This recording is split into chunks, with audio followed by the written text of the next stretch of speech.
What advice would you want to share to a student of hospitality or somebody who's just getting ready for his first internship in the hospitality industry? My biggest piece of advice would be stay curious, stay grounded. Every interaction, whether it's with a guest or an associate or your manager, is their chance to learn.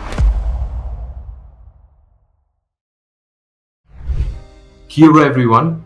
Welcome back to yet another episode of 1881 Global Podcast. I am Aman Jaspal, Senior Licensed Immigration Advisor here at 1881 Global. I'm thrilled to have a very special guest with us today, someone whose journey across continents and brands exemplifies excellence in hospitality leadership. Please welcome Payal Kulkarni, Strategic HR Partner and Director of Human Resources at JW Marriott, Auckland, and a 2025 HR Leader for Australia, New Zealand, and the Pacific Islands. Payal, thank you so much for joining us today.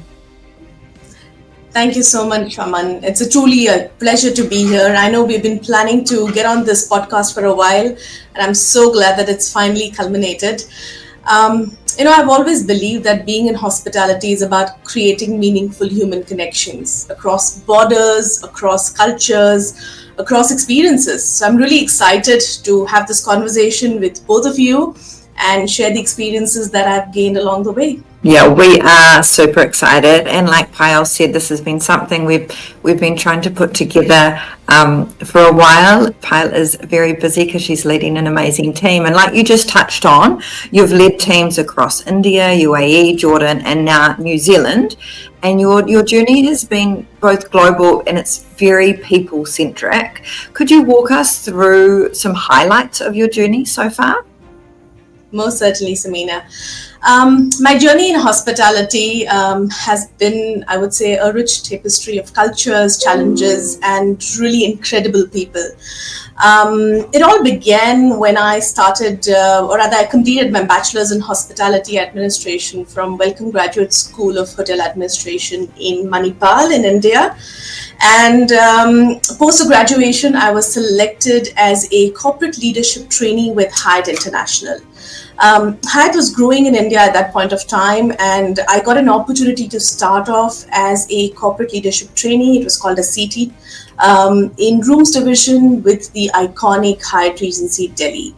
The program was very interesting. It gave you 18-month exposure in all different areas of the hotel and operations. And I think that was the program which kind of set my foundation in hospitality and also led to my passion in learning and development in HR. I've spent over 23 years in hospitality. I did take a small diversion to move into OD and L&D with a KPO, which is knowledge processing outsourcing with WNS, which is a BPO in India. But that was a small diversion. I did come back into hospitality. I've had the opportunity to open some landmark hotels, especially with Marriott in India. The JW Pune currently was initially opened as a Marriott hotel, and that was the 500th Marriott to open in the world. So I was a training manager then, establishing that hotel. And then in 2016, 2017, when Marriott took over Starwood, I was very fortunate to be the legacy Marriott team, to be a part of opening the 100th Marriott hotel in India and the first Starwood branded hotel to open under the Marriott flag, which was the Sheraton Grand Bengaluru Hotel and Convention Center. And more so recently, just before we got into the pandemic, was the 99th Ritz-Carlton in the world, which was the Ritz-Carlton Pune. So I think these experiences have really shaped my leadership style or where I am today. From Ritz-Carlton, I got an opportunity to move to UAE. That was a big change, but I got into managing an area role for Hyatt International for UAE and Jordan. That phase, I think, really deepened my understanding of inclusion. And moving forward, I'll talk more about that. But now being in New Zealand, I feel life has come a full circle. The Kiwi approach to hospitality is very authentic, very grounded, and very people-centric. So I'd love to talk more about it, but that's a bit about me. Wonderful. So that's the, yeah. There's a lot to talk about, and we all be eagerly waiting to sort of dive into your experiences. But I want to go back a little bit further back and just want to understand what really sparked your interest in into hospitality. Was there a moment that really you had like aha, like you that drew you into the world of hospitality? Aman, I have led so many interviews and especially interacted with students for so many years and have never really found a great reason why somebody wanted to join hospitality. My story is for sure a funny one. My childhood friend was the one who really wanted to get into hotels. I come from a small town called Baroda in Gujarat, and you can imagine this was a really small town with very limited entertainment facilities. So my friend was traveling to Mumbai to give this entrance exam. And this was the time when the movie Titanic had just released. And it was my everlasting dream to go to Bombay, to Regal Cinema and watch this movie. The only reason my parents would let me travel from Baroda to Mumbai would be if I was applying for a college. So I applied for hotels, and that this was Vaksha. I definitely got to see the movie. But the best part, or rather the funny part, is that my friend never got through hotels. He's in banking now, and yeah, here I am. So this was the reason why I got into hotels. Really not aware what I was getting into. And a lot of us probably get into hotels imagining the flashy five-star hotels, how they look, the glamour. Some of us stay for the long term because they see the passion, the commitment, the connections that you build. And a lot of us probably shy away from it early on. But no particular reason why I got into it, but I can tell you that I don't see myself doing anything else now. I think that is great. So really it is the Titanic, a little bit of Leonardo DiCaprio that has led you into where you are now. I think that's such a great story and probably resonates with a lot of our viewers too. Again, students or people starting out in trying to find out what they want to do. It's just taking that first step into something. You find out very quickly if it's for you or not for you. So I think that's a really cool story. When we go back to like your very first role, how did that first role shape your understanding of the hospitality industry? It's a very good question, Samina. I think I'm fortunate and grateful that I got an opportunity to start off as a management trainee with Hyatt. That gave me a 360-degree view of what hotels are. I did not start off in just one department. For sure, I was supposed to graduate as a duty manager in front office, but the 18-month program gave me an insight of how hotels really work, how departments collaborate, and understanding how these functions contribute to the guest experience and the culture of the hotel was what really rather led me to stay within the industry. It was the experience of actually starting from kitchen stewarding. My first day was segregating garbage. So there used to be a huge table where all the garbage will be unloaded, and you had to actually sort to see whether there's any cutlery or crockery gone into the garbage. So imagine that was my introduction, and I could have really run away from it from day one, saying, I didn't study 4 years to start doing this. But when you understand how important that role is, you really learn to respect the industry. And then moving from there into kitchen, into front office, into dealing with guests, I think when you understand that it's a world in itself, it's not a role where you're just wearing one hat. It's a role where you're doing something different every day. There's no day which is similar. I think that was the understanding of the industry which I enjoyed the most. And imagine the kind of travels that you have got to do, the kind of people that you have met. So I think there were many, many experiences that I got through my corporate leadership training program that got me into the industry, or rather helped me stay in the industry for so long. Wonderful. I want to take the point from there onwards and try to understand at what point did you really get excited about the human resource part of the industry, and what sort of drove you towards sort of exploring that particular sector? Sure. I wouldn't say if there was any defining moment, but during my training, I found myself very energized when I was leading the role of a department trainer. I loved being able to contribute to people's growth, shape the culture, help build teams. I remember I was assigned a Kaizen project at that point of time. I think I just realized over a period of time that HR was not an admin function, but it was a strategic driver of everything that we do in hospitality. It had the power to influence not just performance, but purpose and belonging. So over the years, this passion has, to be honest, only deepened. And interestingly now, Aman, I haven't really shared this with anybody because this news just came last week. But for the last few years, after doing HR for 20 plus years, I have realized that I would want to go back to operations. And that's the best part about this industry. It allows you so much of flexibility. So I've been raising my hand wanting to be a GM. And just last week, I got a news from Jason, who's our, AVP for ANZP, saying that I've been now a part of the GM talent pipeline for ANZP. And now I have been redesignated as EM. So, it's Congratulations. Wonderful. It's not official as yet, but it's amazing that I could do that. But I just feel that I would be able to continue the journey if and when I do become a GM with a people's lens. My leadership style would be much, much different. And that's what I'm excited about. That is some really exciting news, and how lucky we are to hear that from you first. That's really that's great. Congrats. And I think you're right. From what we understand, obviously from the different side, when we're looking at hospitality and working with hotels, and Marriott being the brand that it is, and the way that we see it takes care of its people and gives them that flexibility to grow, and not just grow within, but all over the world, which is very, very cool to see. Some of the markets that you've worked in some very intense markets, probably more intense than the current New Zealand setting that you're in.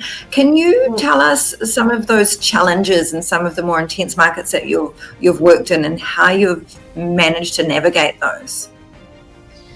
Sure. Of course, it all started in India, and I think early lessons of India would be managing people dynamics and navigating the union environments.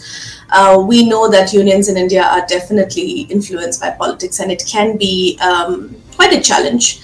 But at the same time, being intense, it is one of the biggest teacher that you can possibly get in managing people and developing your EQ. Across the regions, even within India, I moved from the north to the west, then to the south, back to the west. And I had to quickly learn how to lead diverse teams under pressure. That hospitality is very competitive in India, and in itself, any industry is very competitive in India. So how to manage teams under pressure where expectations are sky high and timelines are tight. So that was definitely something that I had to learn and manage within. And then later on, I think it would probably be an advice to everybody is to make sure that you develop resilience and emotional intelligence as early as possible.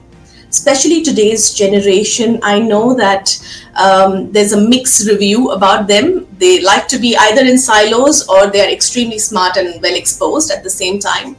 But one thing that I have learned working in these intense environments is that till the time you don't understand people and you don't have the empathy, you would not be able to function, not only in hospitality, be it anywhere.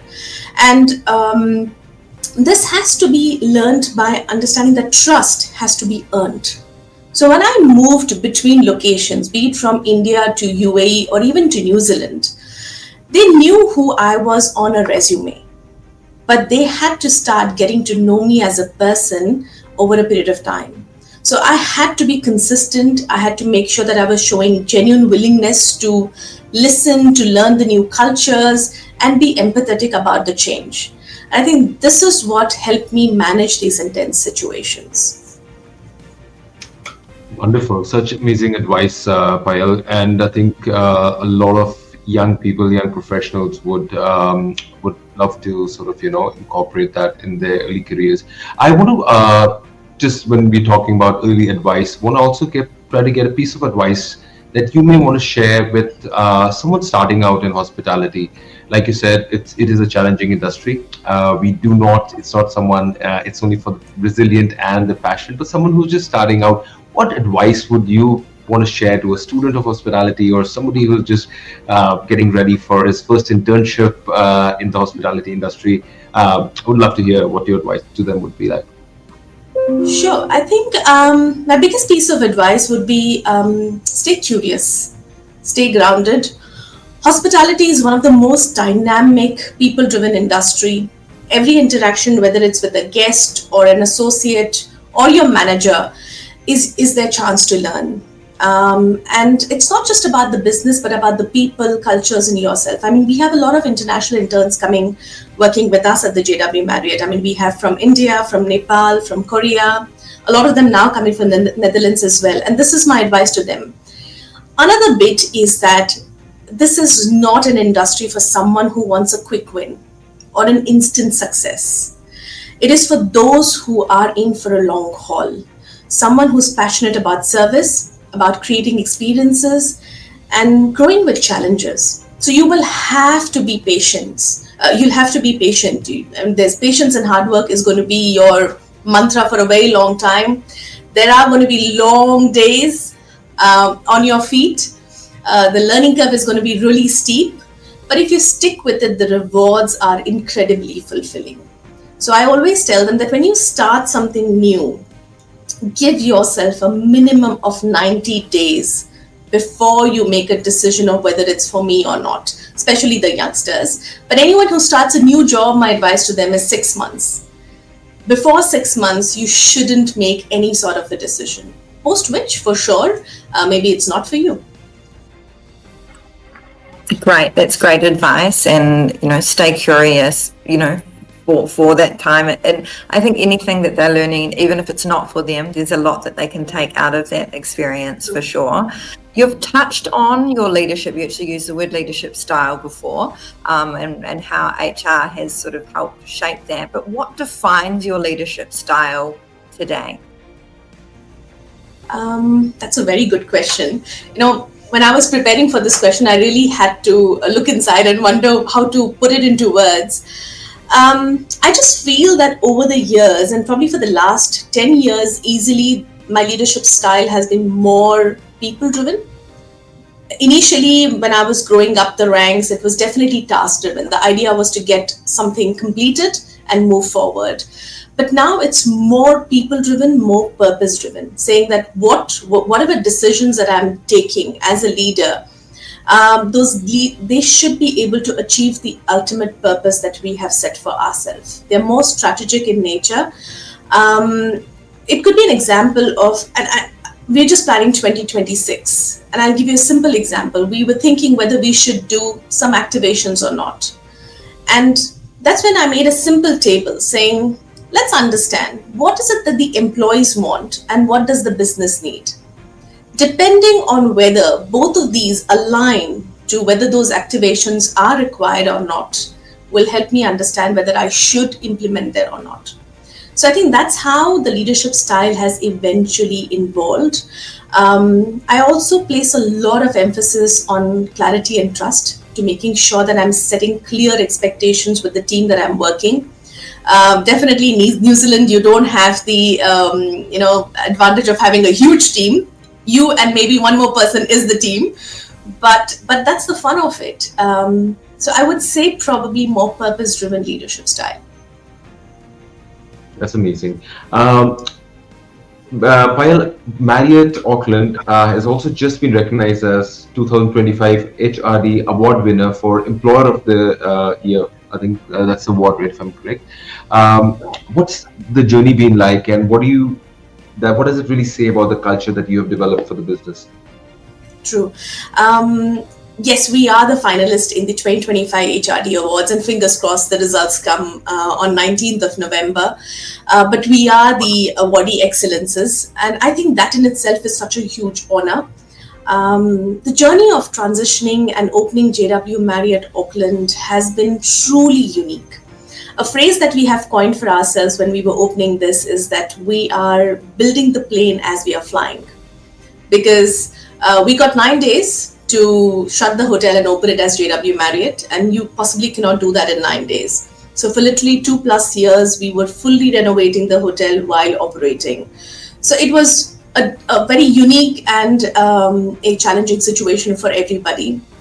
So we're not just a hotel, we are a reimagined one with a legacy to honor of Stamford and Regent in the past, and a new culture of Marriott to build. From day one, our focus has been on creating a workplace which is inclusive, which gives a sense of purpose and belongingness for our people and our associates. We have been intentional about shaping a culture that is values driven. So Marriott has our core values and is as far as possible future focused.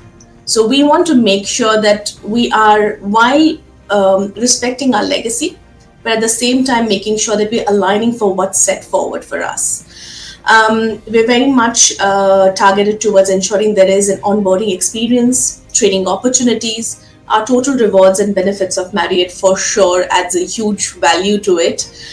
But want to make sure that it should be a place where everybody wants to show up. And when they come, they're happy.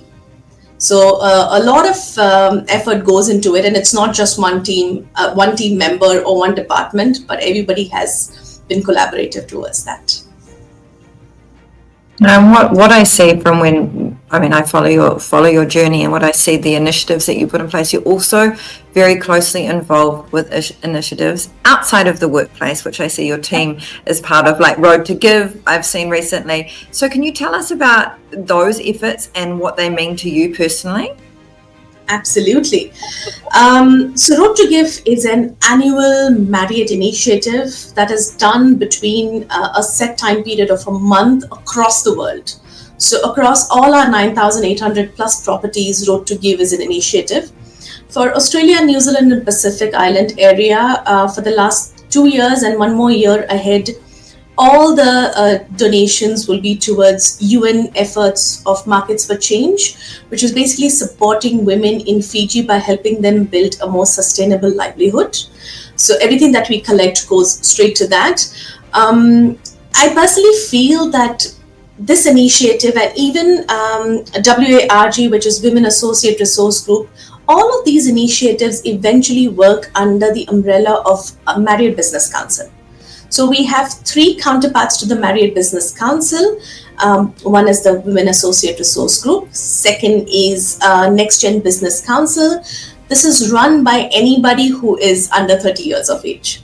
So they elect their own chairperson, and they have their own initiatives. So Road to Give is an initiative that Next Gen Business Council and the Women Associate Resource Group manages together. For me personally, they're a reminder that leadership isn't just about what you do in your 4 walls of the hotel. It's about the impact that you create with the wider community. And it's at the end of the day, it's a great event. We all get together, have amazing sausage sizzle, of course, walk and lose some calories at the same time, but do a good deed. Fantastic. That's amazing. That's really wonderful to hear. I also want to know a little bit more about culture and how you adapt to different cultures. So you've lived and worked in India, Middle East, and now in New Zealand. There must be some big cultural shifts across these regions. How do you adapt to those? And tell us some exciting stories that you've had to come across. Love to hear that. Sure. I think each region has its own rhythm, value, and way of working, and adapting to those differences has been quite an enriching part of my journey, I would say, and I'm quite grateful that I got this opportunity. In India, for the cities that I have worked in, which was Mumbai, Bangalore, Delhi, Ahmedabad, the pace is incredibly fast. The work culture is quite hierarchical still. You have to be agile, resourceful, resilient. There's a strong focus on relationships, but a deep respect for structure and authority. You know, moving to Middle East, especially UAE and Jordan. UAE and Jordan in itself were quite different in its own self, but I encountered a truly multicultural environment. I mean, I was at the hotel that I was based out of. We had 48 nationalities. So dealing with 48 different nationalities, their culture, it really puts your perspective in place. It helps you build your cultural sensitivity. You really develop on active listening, because the real part is that English is not everybody's first language. I mean, in India, I think we speak more English than anywhere else that I have seen. But UAE was an eye-opener. New Zealand, the shift has been quite drastic, really speaking. And I have realized that the culture here is very egalitarian. It's a very people-first culture. Like I mentioned earlier, leadership is very grounded, authentic, very collaborative. There's a strong focus on well-being, work-life balance, and inclusion. And this is not just a concept. It's a genuinely lived value across everybody that I've interacted with. So I just feel that while I have moved between these locations, I have tried to stay true to who I am as an individual. I haven't changed that. When I go back home, I still eat the food that I ate back home, that my mom cooked, the kind of food. Which brings me comfort. I still do my prayers, that give me peace. So I think as far as possible, the home environment hasn't changed. It's easy to adapt. Until the time you start off in any place being genuine, wanting to work, I think you will find collaborative people. That's very informative, and you've had such an experience. Coming to New Zealand, you've touched on sort of the personal side. How does the professional landscape differ now, especially on how teams are structured and also how leadership is perceived? Because I know that can be quite different. True. Just on a lighter note, Samina, I can tell you I was in a bit of a shock. And probably on day 6, I was ready to pack my bags and go back to UAE. But today, 2.5 years later, coming from a 17-team HR team on property, initially it was a one-woman show in New Zealand when I started with JW. Then later on, I added another partner with me.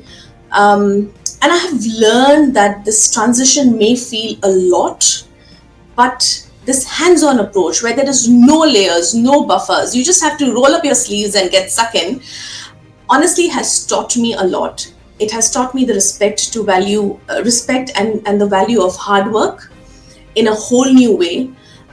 In New Zealand, leadership is far more grounded. Titles matter less than willingness to contribute and collaborate. It's not about the hierarchy, it's about humility and authenticity. On my day 2, I saw Girish, who is our general manager, packing cars. On day 5, I was clearing dishes at the breakfast because we did not have enough people, right? Or they needed extra help. And slowly and steadily, you just realize that this is how a hotel and a team should function anywhere. It shouldn't be about whose job is it. So today, when I know that we're sitting at a 98% occupancy and the housekeeping team probably would be struggling, I'm happy to just go and strip some beds, or just pick up the garbage from the rooms, collect it and move it, because there's some part of the work that is done for them. And now, after some year of maybe a few months of doing it, it comes more naturally.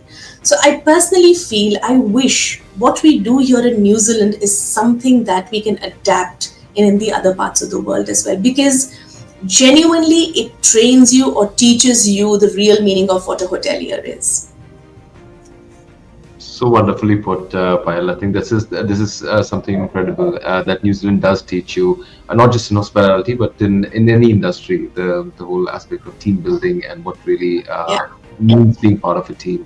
That's amazing. But I also want to ask you something on behalf of aspiring hospitality professionals looking to work abroad. I think for a lot of them, moving away from home or getting into a new country is daunting, it's challenging, but what mindset or skill set should they be cultivating before they make this big decision of working overseas away from the home country?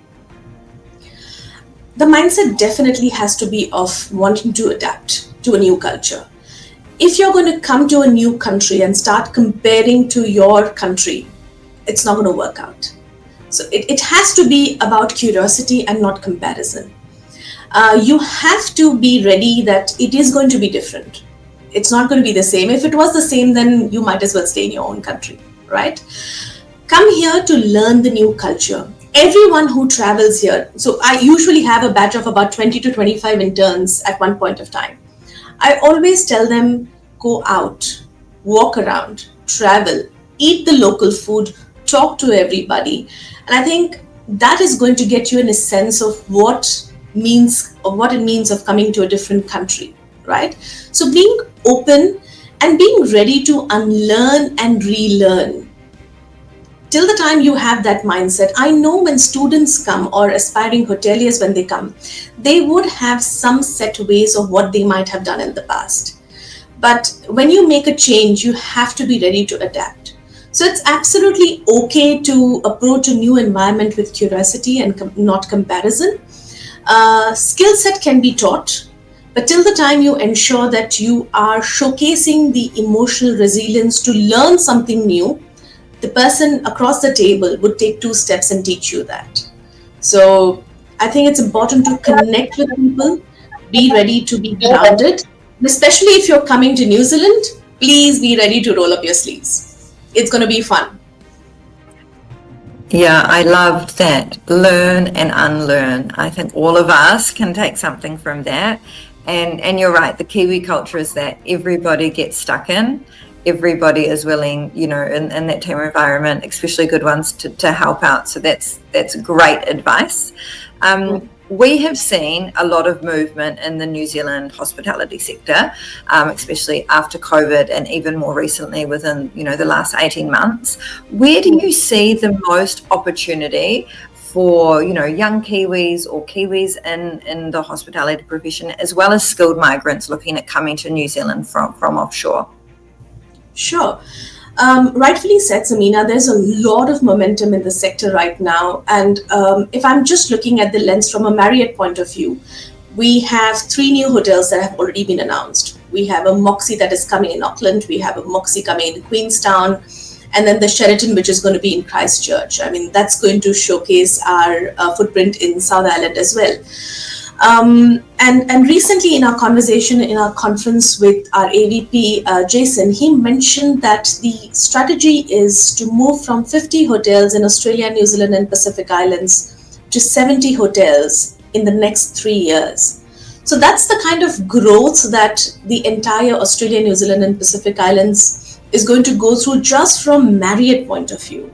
And just on the Albert Street where we are placed, we had the Indigo that opened across. We have the Doubletree by Hilton that is coming very soon. Within the CBD precinct, we have a Radisson Red coming. Tribe just opened. So you can see that there is a lot of movement that is happening. So anybody who would like to look at these opportunities, they have to raise their hand. And something, if you're starting off new in hotels, you should be ready to start off right at the line staff if required. So don't come with an expectation that I have graduated from Swiss school, I should probably be a manager or a team leader. Hospitality journey is a learning curve, and it will have to start right from, like I said, my first day was sorting garbage. It has to be a journey from that all the way, and you will become a general manager if you aspire to be and you work towards that. And the journey would be faster as you grow. So anyone who wants to move to New Zealand or take advantage of the growth that is happening right now, they just need to raise their hands and make sure that they are working on their application smart enough. Connect with people. I always advise everybody, when you connect with someone on LinkedIn, please don't send a Copilot or ChatGPT version of a message. Be authentic, be yourself, stand out. And networking is going to get you the role that you want. So I'm not so sure if I stuck to the question or not, but that would be my advice. No, I think that's some wonderful advice, and I want to take that on because you did say that now with AI, with technology, anybody can just draft up a resume or an intro message, and I think it's also brings in, as much as it brings in convenience, it also brings in so many layers that for one ad you possibly have like hundreds of templated applications being put into you. So from your perspective, what do employers like JW Marriott look for in a hospitality candidate who's looking for a job, whether he's local from New Zealand or from overseas, and what sets a CV apart, and what are you looking for in an interview? So that would be some really good advice that we would like to hear from you. Sure. I mean, this is a tricky one, and I can assure you, for an applicant, we would get anywhere between 300 to 500 applications, right? And for sure, it's a shame that we do not have the bandwidth to go through all 500 applications. Hence, important is that what would be the first few taglines of your resume which will stand out? And it's important to build that connection. So rather than just going onto the careers portal and putting an application, and I'm not saying you have to stalk a recruiter, but if you have been focused about working towards a brand, build the connection. So throughout your college or university time, you should be focused. First of all, you've had internship options. So you have had probably many HODs that you have built connections with. So reach out to them so that your resume probably breaks that barrier of 500 block and probably moves onto the table. And be authentic. You don't have to have, it's not a thesis, right? So tell truthfully what you have done, what you have achieved, what you want to do. Important is to crack it when you get onto the conversation, because if your resume is very, very well written, very well drafted and articulate, I will invite you for a chat. But if the chat does not match what was written in the resume, I'm going to know that it's probably a chat GPT or Copilot that has been used. So there are various aspects here, for sure.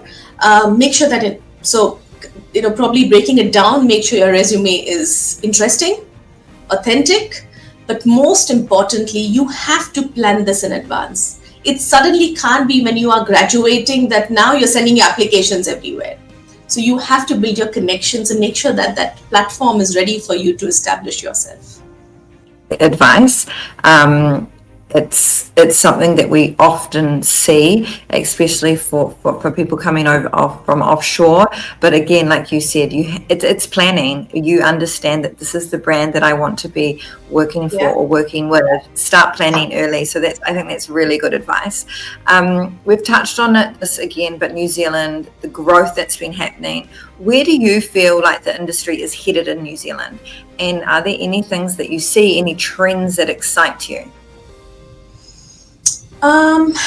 It's definitely a time of, if I may put it, a cautious optimism. On one hand, there is real momentum, right? I mean, there's so many articles about new things, and especially being in Marriott, when I talk about what's happening, it definitely gives you a lot of positivity. But I'm referencing a recent article that I read by Miriam Bell, and this was an article after the AHICE conference that had happened. The conference, the topic of that article was better days in horizon for New Zealand hotels. And that article talks about how every growth that we're talking about is not uniform. There's definitely growth in South Island, maybe Christchurch and Queenstown, but cities like Auckland and Wellington are still facing challenges. There is increased supply. So with new hotels opening, there's huge inventory, but the demand is softer in comparison. I think in New Zealand, we still deal with a lot of seasonality. So you do struggle with your winters. We always talk about in our strategies saying that we are actually creating a strategy just for the winters, because the summers, you would always have something happening. There is a lot of positive uplift, of course, with the conference center opening soon in February next year. So I would say it's a mixed emotion. There's a long-term outlook is definitely positive. We are going back to our pre-pandemic days, but at this point of time, I would say it's a wait and watch element. Growth is happening. It's more measured and region specific. What is exciting is that there is still a lot of investment that is happening, right? You see a lot of operators wanting to invest, new hotels, new hotel brands which are coming, which keeps you engaged and you want to watch what's next. But definitely a great time. Anything which is on an up curve is a good news. Wonderful. Thanks for sharing that with us, Payal. It's good to see, things in the hospitality sector in New Zealand are picking up after, I would say, stagnant few years. Yes. I want to ask a little bit more about your global career that you've had now. You must have had situations where you really would be under a lot of stress, which a lot of people are in hospitality.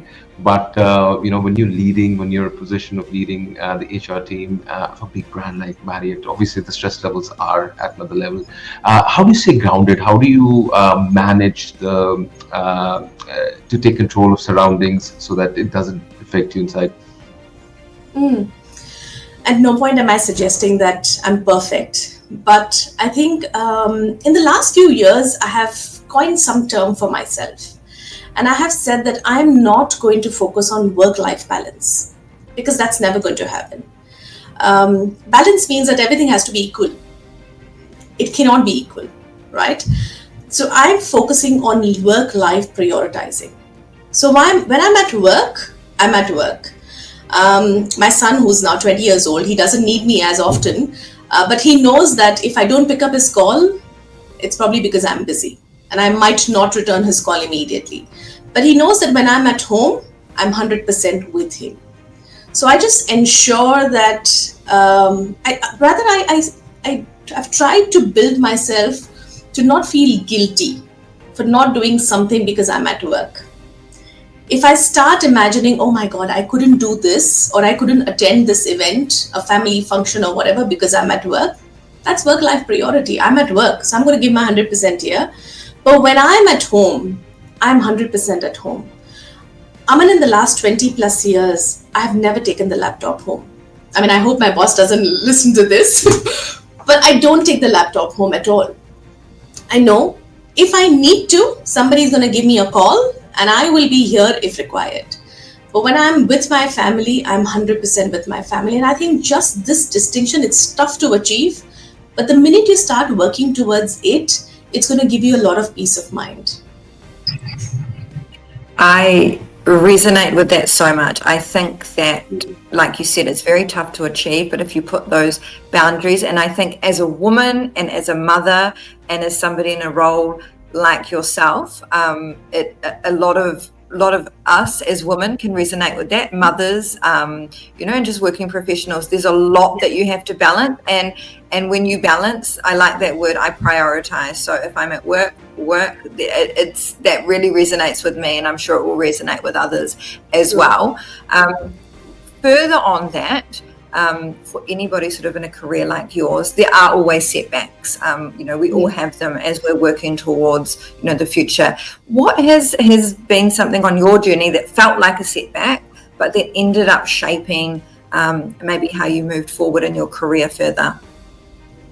Of course, there have been a couple of defining moments, which can be termed as setbacks. Right when I started as a CT and graduated as a front office duty manager, but I wanted to do HR. Rather, at that point, I wanted to do training.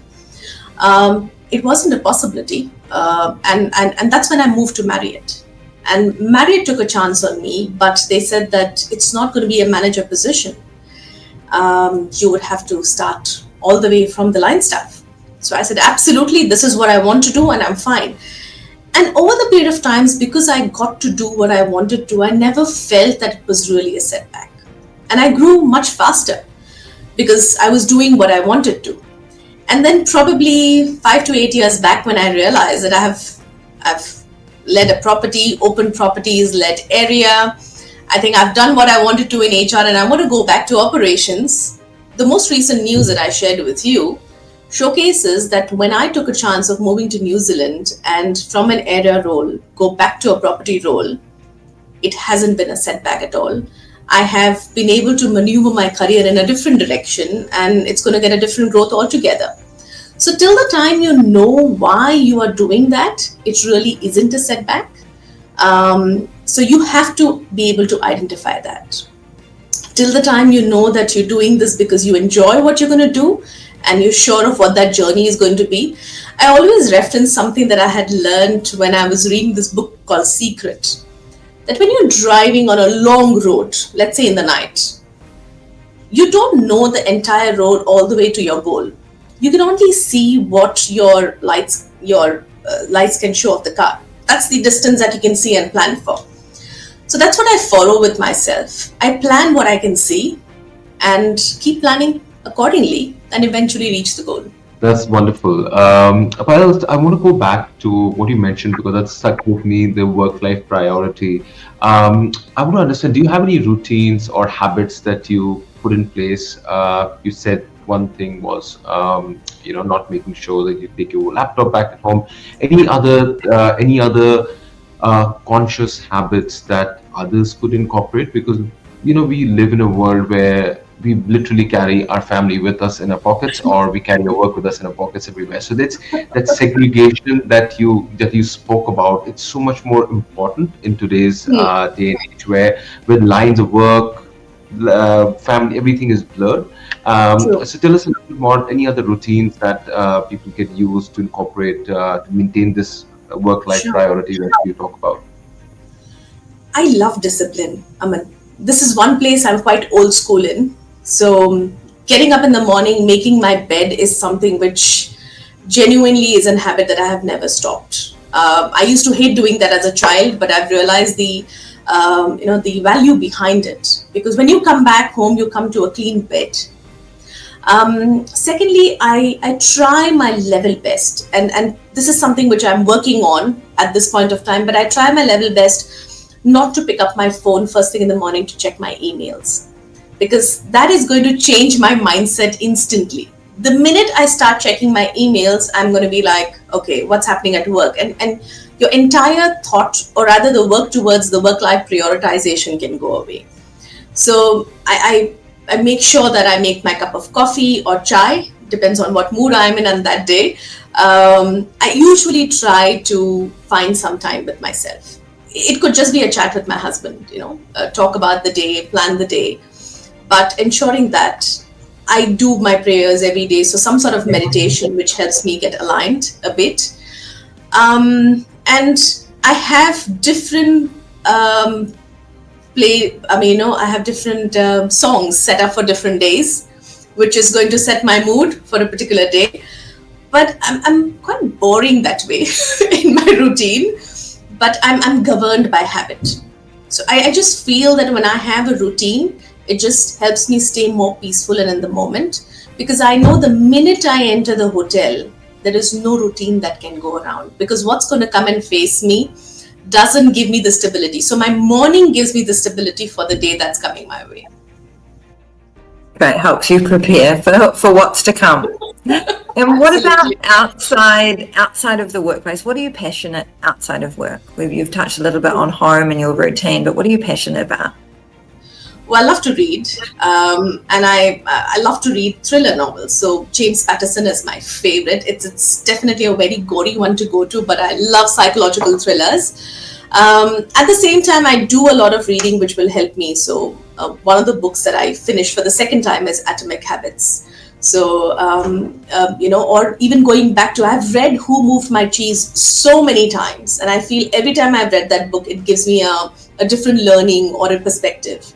So reading is one thing that I enjoy. I love gardening. That has been a more recent hobby after coming to New Zealand, because UAE, you possibly cannot have a garden. The sun is going to burn everything. Yes, I'm enjoying the trail walks in New Zealand. For sure, the country is so beautiful. Auckland is so beautiful. And I'm fortunate to live right next to Cornwall Park. So that's where you can just go to the One Tree Hill or any of those places. But I'm a family person. I love to spend time with my son when he wants to spend time with me, because he doesn't have time. But for sure, just going for long walks or a long drive. Wonderful. So good to know that. How do your values and your personal background influence the way you lead teams in this industry? I definitely I feel that the personal values have a huge impact on what kind of a leader you are. For most of the time that I have been a manager, I've been called a mother hen. And I've taken it as a compliment, because I feel that I lead with a mix of assertiveness and softness. I believe that setting clear expectations are very important, but at the same time, there has to be a safe space for people to come and speak to you where they feel supported, seen. My upbringing and personal values have taught me the importance of empathy, respect, and consistency. And I genuinely care of people I work with. I'm still connected to my first team member. I still stay in touch with or wish birthdays, or if possible, catch up with my previous team members. I genuinely feel that after working with someone for over 10 hours each day, they're not really a team, but they're like your family. So for sure, there's a huge mingling that happens there. You sound like the type of leader that we would all hope to be working with. If you could go back and speak to your younger self, maybe when you just finished college, just stepping out, what would be some of the words that you would say to your younger self? Wow. Like I said, I was from a small town, right? And I remember the small town, definitely, rarely would you have friends who would speak English. I started learning how to speak English by reading Sidney Sheldon. And those books gave me a view of what I wanted to achieve, right? Or even for that matter, Archie's. Just reading Archie's as a comics, you would want to be in those cafes or travel to those places. So I would probably go back and tell myself when I was in school or university that dream big, be bold, don't be scared. And I think I wish I had told myself a little earlier to travel more, but there's a lot of time still. But I would love to travel. I think that's one thing I tell my son, that the day you have the time, just backpack and travel the world. Beautiful. But before we end, for our listeners and people who follow us, many of who are considering hospitality careers, or could be from overseas, from New Zealand, what message would you like to leave with them? For sure. I think if you're dreaming of a career in hospitality or thinking of starting a new chapter in New Zealand, I would absolutely say go for it. The industry here the people here are genuine people. They're really warm. You will enjoy New Zealand. It's a place that embraces diversity, values people, and offers a place for you to grow professionally and personally. And I would say that I'm a living example right in front of you. I took this plunge 2.5 years back, not sure what was going to happen. Definitely the first few weeks will hit you. But the warmth of the people, when you walk the streets here, everybody says good morning, good afternoon, they smile, right? Kiwis are innately warm. We have Kiwi neighbors next door. I remember when we moved into the home, Margaret came over with baked muffins and coffee. It's a culture where they welcome you. And that is what has resonated also in hospitality. So I would say if you're thinking about it, stop thinking, just go for it. Thank you so much, Payal. We're honoured to have you on one of our podcasts, and this sort of goes out to on LinkedIn Live. So there's usually over 6,000 people that watch this, and I know that they will take so much insight. And obviously our focus is definitely in the New Zealand space. We work closely within the hospitality industry. So all of the advice that you've given today is just, I think, invaluable for people looking at New Zealand and looking at hospitality, how they might look at taking those next steps forward. So thank you so much for joining us today. We've really appreciated it. Absolutely. And thank you so much for sharing your journey, Payal, with us. It's been truly an honor. It's just so much to learn. I think I myself took, can anybody in different stages of their life, whether it is a student, whether it's someone who's just entering the industry, or even I felt there's so much that I learned from your journey. So thank you for being a part of this podcast and sharing this amazing knowledge with us today. Thank you so much, Samina and Aman. It was an absolute pleasure. And with such wonderful host, I really wish you the best, both of you. It's amazing what you are doing for the country, because it definitely adds a lot of value. So appreciate that. And I hope, Aman, I'm going to see you for that coffee next week.